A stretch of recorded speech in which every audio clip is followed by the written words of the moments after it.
On 1st and 10, Garoppolo, he goes on a straight drop. Intercepted by Kendricks! And the Vikings have taken the ball from Jimmy G. What a play by Kendricks. He just sees it, he reads it. Was there anything about this play you thought pass first versus run?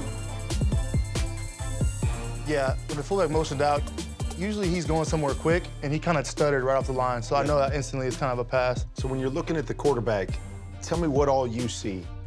Pre-snap, I only have one receiver to my left, and I have a fullback in the backfield. So I knew that based on the depth of it, there's curls, there's overs, but it's a quick hitter. I knew he was going to take a 3-step drop and try to get rid of it. So I just kept my eyes on him and try to melt right in that little pocket. What a great job by Kendricks. He's had so many pass defenses this year. We said we needed a big play. Kendricks got it. They had ran a similar bite earlier in the game, and Trey Waynes had broke it up. I had got too much depth on the first one, but Trey made a good play on the ball. I knew that they were trying to come back to that bite. Okay. So the next time I said, hey, Trey, next time I'm gonna pick it off. So I just kept my eyes on the quarterback, and the next time I picked it off, just like I said. Kendricks reads Garoppolo's eyes and gets underneath it and steps up and picks it up. You knew it was coming at some point. Bro, he's not looking at, he can't see me, bro. I'm just sliding underneath. I knew the way they work routes that it was going to be a big day for me in coverage because, obviously they like to use their tight end, and they kind of have a lot of in-breaking routes down the middle of the field. So I knew that he was going to give me an opportunity. I just had to, show up. And the Vikings have taken the ball from Jimmy G. Stafford back to pass on 1st down, throws over the middle, and it's knocked down by Kendricks. I just think, just your reaction right here. I see the stick routes. I see everybody kind of stop next to me. So I just figured the back was going to run a stick too. That's a 2-shell. Is that your typical cover 2 where safety's wide, you cover middle of the field? Yeah, we have different variations, but there's sometimes where I'll be the middle cover guy, and there's sometimes where I won't have to have as much middle responsibility, but we got to be versatile. I love, hearing when you talk, whatever your responsibility is, first thing you're looking at is that receiver out there, and you go, I see that receiver, stop on the stick route. So now I know I can settle because that's where my threat is to get down the middle of the field. Now I can settle. Now I can jump the back instead of, once again, I got to get out of here, I got to get out of here. You're 10 yards deep, and the check down gets you 8 yards. Kendricks' pass coverage has been terrific. Man coverage here, as he comes out, he's your responsibility. When you see him come out of the backfield, what are you telling yourself here, Eric? I'm telling myself, lock him up. I don't want him to catch it on me. So he comes out here, and I always feel like make it a one-way go, right? Take something away. Do you say that to yourself, I know the easiest throw is inside, I got to take away the inside, or how do you play that? So sometimes I line up, I make sure I try to be straight as possible on the guy, and then maybe last second, I kind of take one side away. Forces him to go either one way or make a move on me. Yeah. And if he makes a move on me, hopefully I can get my hands on him and just adjust. What determines that? Why force him outside here? Well, because the harder throw for the quarterback is obviously the sideline. They have to throw further, they have to throw on time, they have to throw a perfect ball. Right. So I knew that if he makes a move inside, it's just quarterback can just go like this, 1st down. Yeah. But so I try to make him force him to the outside just so I can do my thing. You get your head around here too, though. That's important because then you can see the flight of the ball. And to be honest with you, this ball right here, as soon as I had the break on it, I thought I was gonna intercept it for a touchdown. But this throw right here, that was a perfect throw. If it was any worse of a throw, I feel like I would have went to the house. All I'd say is a quarterback, perfect throw, but a late throw. Even though it's a good throw, he allows you to be able to undercut it here. Other question I would ask, what made you squat on this to be able to break on it? Obviously film study, knowing, kind of the route tree, a little bit, but also just being aggressive, knowing that this is the game. The sticks are right there. So I knew that I might have had action right at the sticks. I make a joke with my teammates all the time that I play most DB out of anyone who's not a DB. I feel like, I get put in these matchups and sometimes I complain about it and stuff like that, but at the same time, I wouldn't want it any other way. I love this competition and I love doing that. Game-winning play right there, Eric. It was awesome. Kendricks this year in coverage has been unbelievable. This is the first game of the season, right? You know what's coming. That's Julio. Yeah. For the most part, it's pretty much man. I mean, honestly. Okay. We got two safeties deep, but at the same time, like, we're matched up. That's my guy. Ryan back to pass, throws over the middle. Oh, almost intercepted, knocked away. Eric Kendricks on an elite drop. It's an option route. I mean, he could go across your face, like probably a couple different things right here. That's a lot of space to cover. It's empty. You know, Anthony on the other side, he could be gone, so I might not even have any help. What's the technique when you're in a situation with one of the best receivers in the league to give you the advantage? Honestly, like, sometimes I like to be close. You know, I like to like feel my guy and kind of just keep my eyes on him and worry about him. But in a situation like this, like, I gotta protect myself you know, he's fast, Yep. he does it all. So I gotta protect myself. Just a good job of Kendricks kind of reaching in with the right hand and batting it away. Based on his stem, I know right away I'm gonna get a two-way go. He could either stop right here and Yep. pivot out to the nickel, Yep. or he could go across my face or vertical. When he's shuffling his feet here right now, you just looking like right at his... I have to look right at him because I've had times in the past where I kind of like think I know where he's going, and I look back and the guy will just option the opposite way. If I'm teaching this as a receiver, I'm telling Julio, get on his toes. Because he makes his move 2 or 3 yards from you. So when you know, But he's got that cushion. I also kind of backed up a little bit. That's as he why I went. asked that. And then Like, so did you want to have separation? Because in this now, situation I did because I when knew he breaks- we had a longer down and distance. You know what I mean? If it Gotcha. was if it was closer, I would have been You'd more to attack him. aggressive. Right. Sure. It's a ball that you throw to Julio, he probably catches it 9 out of 10 times. With the Kendricks there, he makes it tough.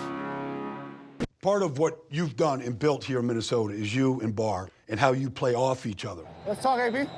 Hey, watch flash, AB. I'm out, AB. Yeah, man, me and AB, we've been playing for a while now, and we just do things that is really cool. Like, is this a blitz by AB right here and you're just playing over the top? Or are you just playing off him on this play? Those are both our assignments, you know what I mean? He's got the C gap there. Like I said, we gotta be versatile sometimes, so we gotta switch things up, and that worked out nice. Yeah, Anthony Barr, he's just able to shoot underneath the block. The switch up is for what purpose? Is it simply just, hey, we do this a lot of the time, now let's do this? Or is it, hey, we're going up against the Saints, they like to do this, so now we're gonna have AB go inside and I'm gonna wrap. It's a little bit of both. As you can see, they have an extra lineman in the game automatically, so more than not likely, they're gonna run to that lineman, you know. Yeah, good luck blocking AB. Anthony Barr being from UCLA, Kendricks also playing at UCLA, the two of them playing together. They're both from California. Hey, let's stop the run, baby. It's physical, baby. Physical. Let's go. 2nd and 4 from the Vikings 23. Handoff goes to Eckler, tries the middle, bumps it out to the left side, but Eric Kendricks snipped it out beautifully. You talk about you and AB playing together. Like, you almost know what each other, like, even though... Yeah, we're late. We're messed up right here. Right. We get over late. Me and AB are pretty much stacked in the same gap. But the important thing is, you know, to just calm down. Okay. What's the objective of the game is to track the ball carrier. Yeah. And I'm just like, okay, where's he gonna go? He's gonna go to the right. And I just kind of guess it over there. Yeah. I don't think you're guessing.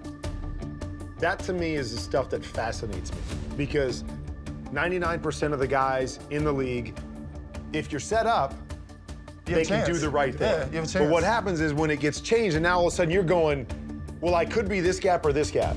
And to be able to settle down and go, okay, AB took that gap, I naturally will take this. But to think that fast and play the game that fast, I believe is a rare concept that very few guys could do with things going 100 miles an hour like that. Key is, you know, you can't panic. I don't just sprint over there. You know, I know where I'm supposed to be. Yeah. You know what I mean? But at the same time, I thought he was gonna get the handoff and go the other way. So I'm not gonna just rush over there if I don't have to. The one-on-one with Eric Kendricks, that one was won by the linebacker. So naturally on that, he tries to shift late. So naturally, okay, you're late. So normally you guys are just gonna stay in the spot that you're left in and you're just gonna make up for the other And guy. maybe play each other's position, take each other's assignment. The offenses nowadays, man, these rockets, these motions, these shifts before pre-snap, they're all trying to get you to mess up. They want you to take the cheese. They want someone to get out of their gap. They want the numbers to be in their favor. My objective is to find the ball. You know, obviously we have gaps, we have assignments, we have jobs to do, but I want to be a middle linebacker if I couldn't find the ball as well as I did, you know? At the end of the day, that's his block and tackle. Eric Kendricks is playing solid football. We put this play in here because this is Taysom, right? So they're running read option. Taysom Hill, he lines up at quarterback. Two receivers and a tight end left. Kamara in the backfield to the right. It's a read option, and Taysom Hill sprints to the right. Inside the numbers to the 45, and Taysom the trick runs for 11 yards. I mean, I didn't even think he had the ball right here. I mean, we know that he wants to have the ball. We know that he wants to pull it. Pretty much what's gonna happen right here. Okay. But him holding the ball, Kamara's dangerous too. So like, him holding the ball that long, I really thought Kamara had the ball until like he didn't. You know. Yeah. So, everything you're saying right here is exactly what offense coordinators want you to say. Like, well, he's going to keep it, but he's really dangerous too, and like, we don't really know. So you know, you have a tight end coming back. I mean, there's just so many options they can have, which is the reason why when you have a quarterback who runs the ball, usually it puts they have an extra gap automatically. I mean, I'm looking in there right now, and I don't know if he's going to pull it, or if he gives it to Kamara, you got to hang. You got to stay tight. I got to stay tight for Kamara, but at the same time, like I gotta trust my other teammates. You know what I mean? Okay. I took an inside shade, so I saw the flash, but I should have respected it more and kind of sunk over to the left. And if you play 10 plays on defense and then you have to chase a quarterback on 3rd and 10. Well, talk about chasing a quarterback. After everyone's like locking up their guys and doing a great job on defense, and then it's like, that's exhausting.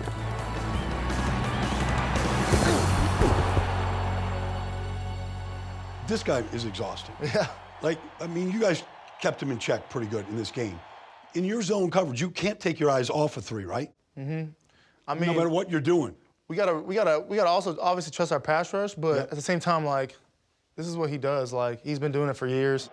Out of the shotgun, 4-man rush. Russell looks left, sees nothing. Pedal to the middle, up the middle, and he slides after a 7-yard gain. You good? My bad. I thought 48 was gonna run the over right here. His head is just going, where is the opening? Right. I am just going to try to put pressure on the defense, find an opening, and force you to react to me, and he's so phenomenal. But even right here, though, he's still a passer. Like, he's still looking to throw. Yeah. When you have a mobile quarterback, I feel like you have to know what you're in store for. You know, obviously there's gonna be things that happen in the game that are not as planned. You know, even when you play good defense, they're gonna be able to make their plays. It's about being consistent. I feel like you just gotta come back and you gotta get ready to play again. Like, obviously how you rush them is different. Like if you're rushing Tom Brady versus you're rushing Russell Wilson, you could probably be more aggressive with Tom Brady because if he decides to step out of the pocket, you can trust your speed to, maybe get back around or. But with Russell Wilson, he's just about faster than anybody. So those situations, he's gone. Do you think, Eric, the fact that you're a zone team, that helps against guys like this versus teams that are primarily man teams?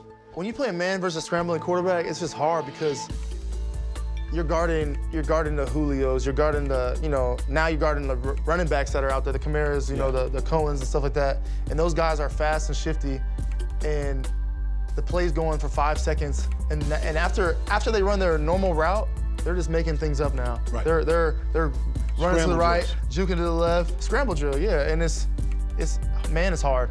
So it really just becomes, he starts a scramble, I'm just looking up somebody in the opposite color, and I'm just gonna go plaster him and play man. Find him. Gotcha.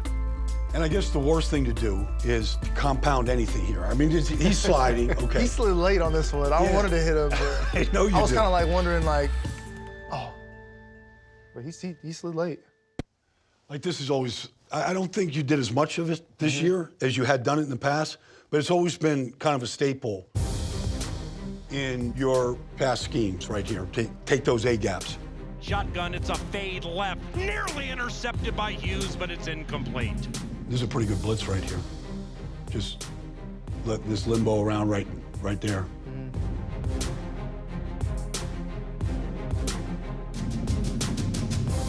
When we get in these kind of things, the whole objective is kind of like, it's confusion. Offense does things to try to confuse us, get us out of our gap, and we're trying to put pressure on them to maybe know who's coming. Out of all of us standing here, who's gonna be the guy? You know what I mean? What are we gonna do? So it requires them to maybe show their hand or, make a mistake. And oftentimes you get sacks like that. We always felt too, like oftentimes when the backers would walk into the A-gaps, we would slide our line, leaving the back on a defensive end. I think that's where it really originated, was everybody slide. Get the mismatch. Now we got our best guy outside. More gun now. I think teams are able to take it away, but That was one of the big things I remember back in the day. You try to force those mismatches on the backs. The Vikings have been much more aggressive blitzing up the middle today, and it's proven great.